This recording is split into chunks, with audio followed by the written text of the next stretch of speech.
Time is the most valuable resource that you have, and very few of us seem to remember that. I created this series on digital minimalism for this very reason. We spend so much of our lives now connected to the internet. I don't think this is necessarily a bad thing. In fact, I'm really grateful for what the internet has contributed to my life. But I do think we have to learn how to manage and maintain our digital spaces, much like we do with our physical spaces. Today I want to talk about having the right habits with regards to technology. A quote that I recently read in the book The Daily Stoic by Ryan Holiday and Stephen Hanselman really stuck out to me. Endless pleasure becomes its own form of punishment. As I've spoken about before, I got a little bit of traction with my videos online recently, and this has presented a new issue I never had before. I went from being able to easily read and respond to every message I got to literally receiving thousands a day. This hilariously bad acting isn't really helping my case. I'm super pumped about it actually. It just came as a little bit of a surprise.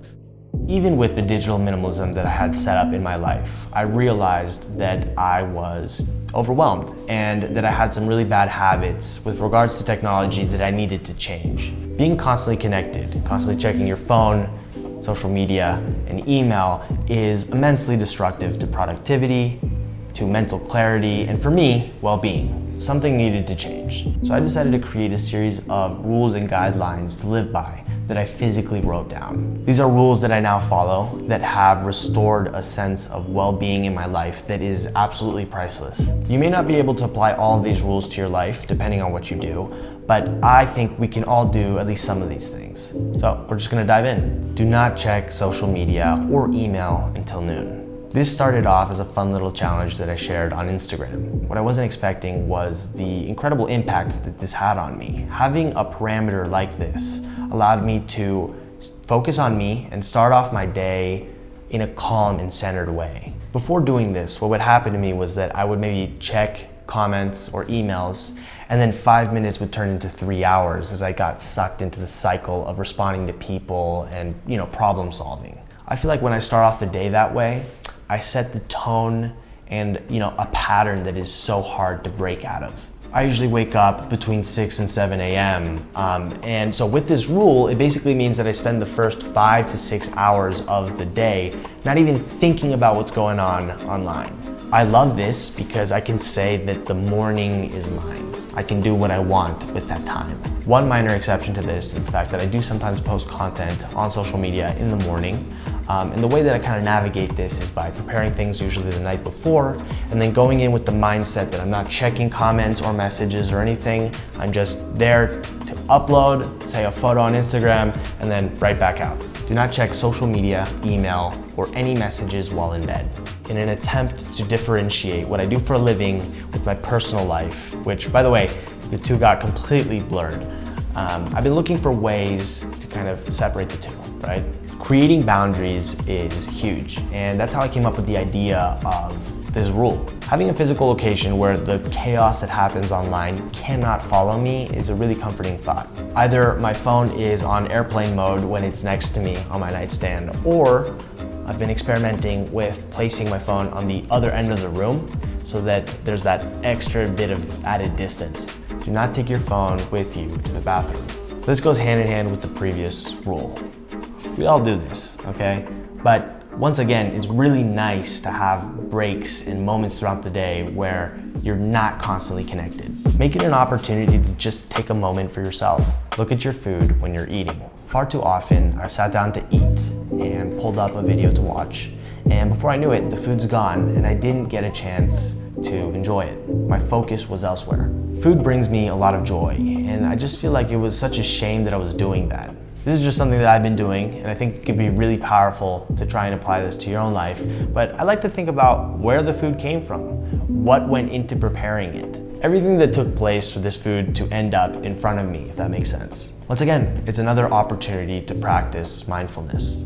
Track and limit your time on email and social media. I recently created a video on my experience tracking all of my time throughout an entire week, and that was a really eye-opening experience.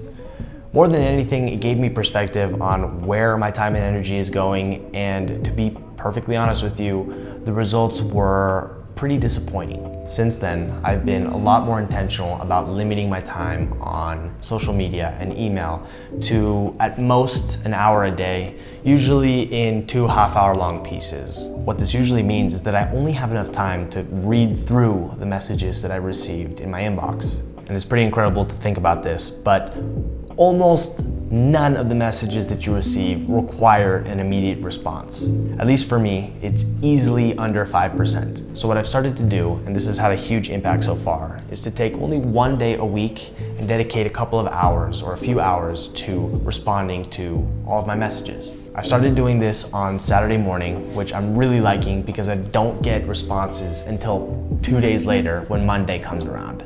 This has been spectacular. I probably shouldn't get this excited about email, but I would highly recommend trying this out if you can. Set a deadline every day. Finally, much like not checking email or social media until noon, I like to cut things off at a certain time.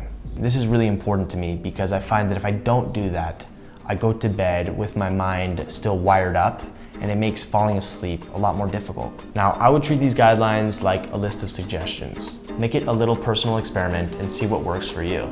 These might be difficult changes to make at first, but trust me when I say that it definitely does get easier. And making these changes has given me a measure of my own personal life back, which is fantastic. And just remember this, endless pleasure becomes its own form of punishment. I think that's a fantastic reminder when I get a little bit off track with things. I really hope that you found this video helpful. Like I said, this is part of an entire series on digital minimalism where I've been sharing all the things that I've done to organize and just basically have a healthier relationship with my digital life. If you found this interesting, consider checking that out. Also, I have a bonus episode that I created a few months ago, available only on my Patreon page, where I share how I organize my music. You can also follow my progress on Instagram, where I do live streams every Sunday to answer some of your questions. Finally, you can sign up to my newsletter to get occasional updates and additional resources to go along with some of these videos. And yeah, thanks for watching.